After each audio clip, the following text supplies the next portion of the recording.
नमस्कार मित्रों, और हम लेकर के आए आप लोगों के लिए फिर से जीके जीएस और पर्यावरण से बेहतरीन प्रश्नों की श्रृंखला। तो प्रिय साथियों, हमारे आप वीडियो को लास्ट तक देखा करें, और जिन लोगों ने हमारा चैनल सब्सक्राइब नहीं किया है वो चैनल भी सब्सक्राइब करें और बेल आइकन जरूर बजा दें, जिससे उन्हें लेटेस्ट न्यूज मिलती रहे। तो देखते हैं पहला प्रश्न। तोता ये हिंद के नाम से जाना जाता है, तो ये जाना जाता है अमीर खुसरो को। तो 20 का राइट आंसर होगा। देखते हैं अगला प्रश्न। रत्नाकर किस महासागर का उपनाम है? तो बताएंगे ए होगा, बी होगा, सी होगा या फिर डी होगा, यानी प्रशांत महासागर, हिंद महासागर, आर्कटिक महासागर या फिर अंटार्कटिक महासागर। तो रत्नाकर के नाम से जाना जाता है हिंद महासागर को। तो इसका 20 का राइट आंसर होगा हिंद महासागर। देखते हैं अगला प्रश्न।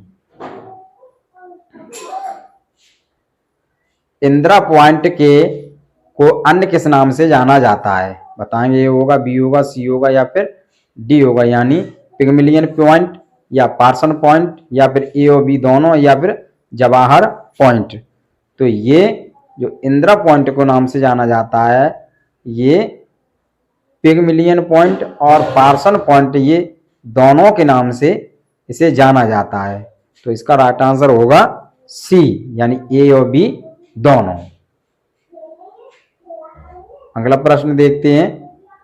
भारत के कितने राज्य हिमालय पर्वत को स्पर्श करते हैं? तो बताएंगे ए होगा, बी होगा, सी होगा या फिर डी होगा, यानी 8, यानी 10 राज्य, 12 राज्य या फिर 17 राज्य।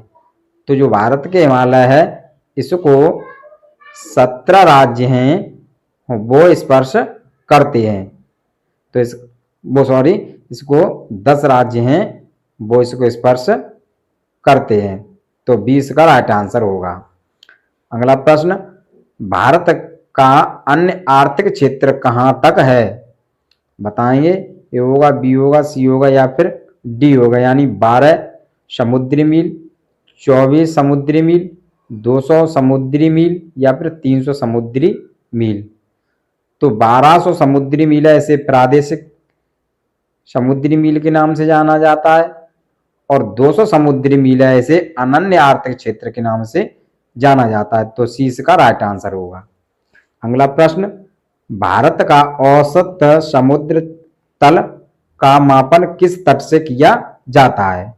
बताएंगे मुंबई से, गोवा से या फिर केरल से या फिर चेन्नई से। तो जो औसतन समुद्र तल है, ये चेन्नई से इसका मापन किया जाता है।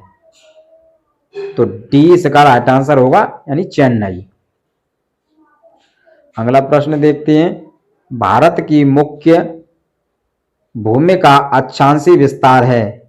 तो ए होगा, बी होगा, सी होगा या फिर डी होगा, यानी ए में दिया गया है 6 अंश 4 मिनट 37 तक डिग्री 6 मिनट उत्तरी अक्षांश, या फिर 8 मिनट 4 सेकंड से लेकर के 37 डिग्री 6 मिनट उत्तरी अक्षांश। इसका राइट आंसर होगा, यानी 20 का राइट आंसर होगा।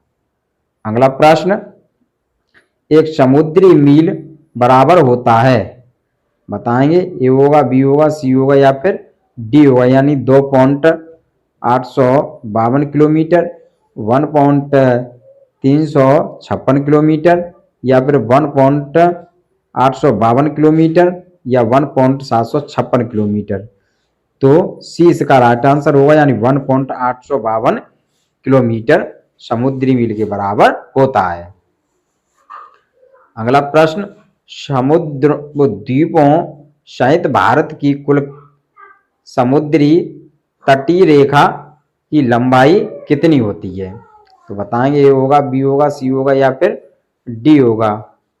तो इसमें साथियों 7516.6 किलोमीटर या 6।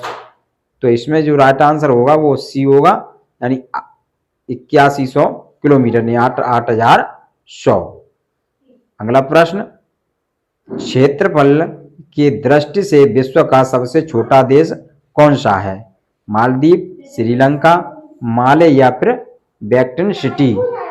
तो क्षेत्रफल की दृष्टि से जो विश्व का सबसे छोटा देश है वह है वेटिकन सिटी के नाम से जाना जाता है। तो वेटिकन सिटी इसका राइट आंसर होगा। देखते हैं अगला प्रश्न।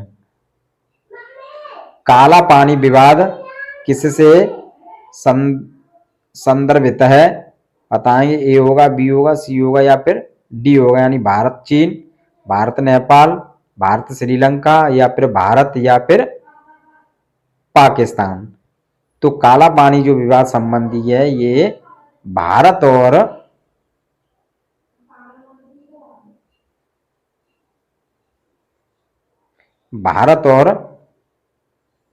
नेपाल के नाम से जाना जाता है।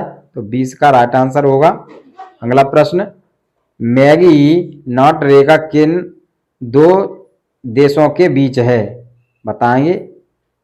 ए होगा, बी होगा, सी होगा या फिर डी होगा, यानी उत्तर कोरिया या अमेरिका या कनाडा, जर्मनी और फ्रांस या फिर भारत और एवं पाकिस्तान। तो मैगी नॉट जो रेखा है ये जर्मनी एवं फ्रांस देशों के बीच स्थित है। तो सी इसका राइट आंसर होगा। देखते हैं अगला प्रश्न। अशोक मेहता समिति में पंचायत को कितने स्तर पर लागू करने की सिफारिश की थी? 1 होगा, यानी 2, 3 या फिर 4। तो अशोक मेहता समिति में पंचायत क्षेत्र को 2 स्तर पर लागू करने का सुझाव दिया गया था। तो 20 का राइट आंसर होगा। देखते हैं अगला प्रश्न। अराकानयोमा पर्वत श्रेणी किस देश में स्थित है? तो भारत, चीन, भूटान या फिर म्यांमार। तो अराकानयोमा पर्वत श्रेणी यह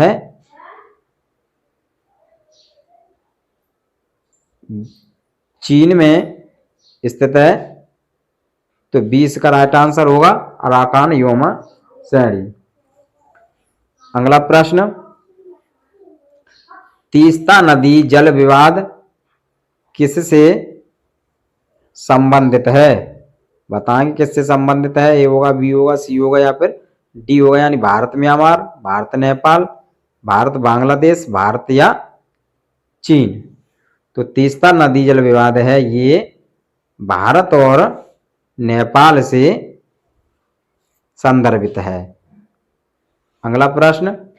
हमारा सौरमंडल या सूर्य जिस आकाश गंगा में स्थित है उसे किस नाम से जाना जाता है? दुग्ध मेखला, देवयानी या कात्यायनी या फिर सुपरनोवा। तो जो हमारा सौरमंडल यानी सूर्य स्थित है ये दुग्ध मेखला, इसे आकाश गंगा के नाम से भी जाना जाता है। तो ए इसका राइट आंसर होगा, यानी दुग्ध मेखला। देखते हैं अगला प्रश्न। पृथ्वी का सबसे निकटतम तारा कौन सा है? बताएंगे।